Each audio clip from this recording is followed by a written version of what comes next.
What does it feel like to experience hardship? Do you feel tired, frustrated,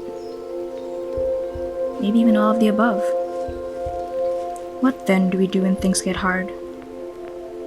Some of us might put it off for a couple of minutes, others perhaps hours, days, maybe even months. So what is hardship? It makes our feet sink into the ground. It burns in the back of our minds.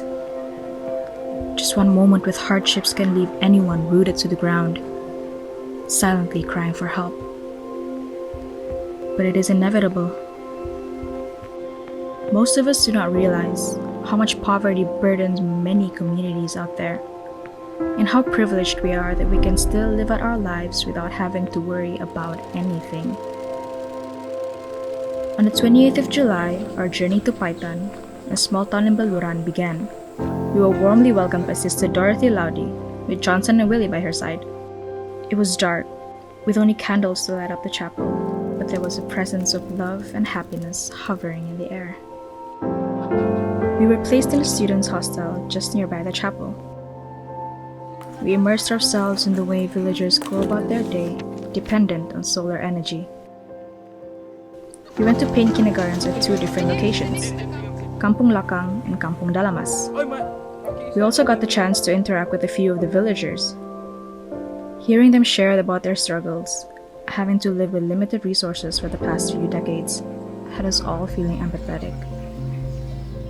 As for our spiritual life, we had our personal holy hour every day in the morning and compline at night with rosary, as well as share our high-low God moments. We also did our Bible study together. We end our nights with a song called Selamat Malam Bapa. Our last activity was ministering the youth. We did some activities with them, such as making DIY rosaries and spiritually connecting with God through praise and worship.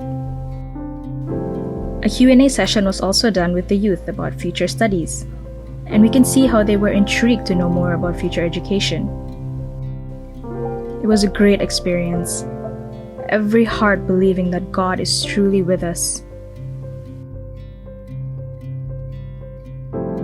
But loneliness, self-distrust, sense of insecurity, anxiety, rejection, doubt, and uncertainty in life. All these things fill the void in our hearts, limiting our service to God.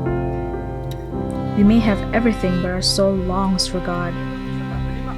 We have no initiative to find God, and that makes us poor in spirit. By saying yes to God, we were able to experience such an eye-opening trip. God spoke to each and every one of us and allowed us to encounter Him through the people we served. This mission trip taught us that we need to take action to feel His presence and to enrich our faith. Who would have thought that the seed of vocation would be planted at such a young age?